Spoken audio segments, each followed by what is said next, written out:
On the volcanic shores of Savaiʻi, where the vast Pacific meets Blackstone, lived a young man named Keola.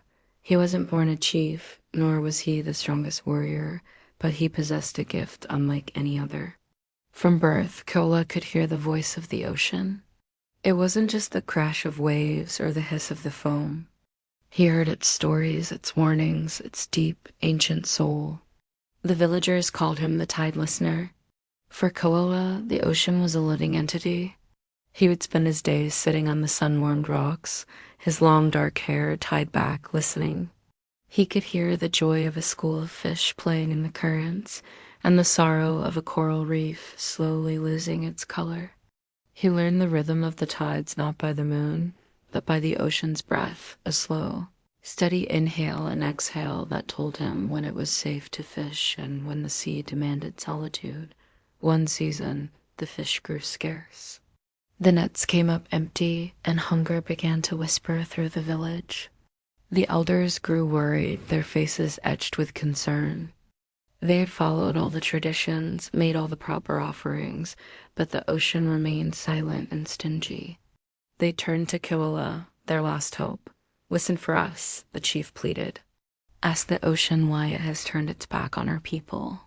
Keola waded into the gentle surf, the water cool against his skin. He closed his eyes and listened, filtering out the sound of the wind in the palms and the cries of seabirds. He focused, diving deep into the ocean's consciousness. After a long silence, a voice rose from the depths, not in anger, but in profound sadness.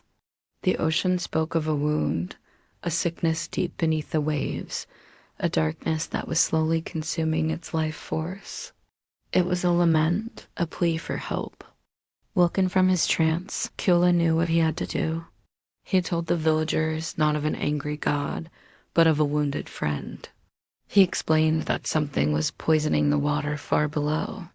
Guided by the ocean's whispers, Keola led the village's best divers to a hidden underwater cavern. There they found the source a strange, dark mineral that had been dislodged by a deep-sea tremor, slowly leaching a toxin into the surrounding water. Working together, using their combined strength and knowledge of the sea, the villagers managed to seal the cavern containing the poison. It was a long and arduous task, but their respect for the ocean drove them. Days later, Keola sat at the water's edge. He heard a new sound, a gentle hum of gratitude. The fish began to return, and the vibrant colors of the reef slowly started to reappear. Keola had not commanded the sea. He had listened to it, and in doing so, he saved not just his village, but the ocean that gave them life. He remained the Tide Listener, a humble guardian of the deep, a reminder that the greatest power comes not from speaking, but from listening. Thanks for watching. If you enjoyed this story from the shores of Savaiʻi, don't forget to like and subscribe for more myths and legends from around the world.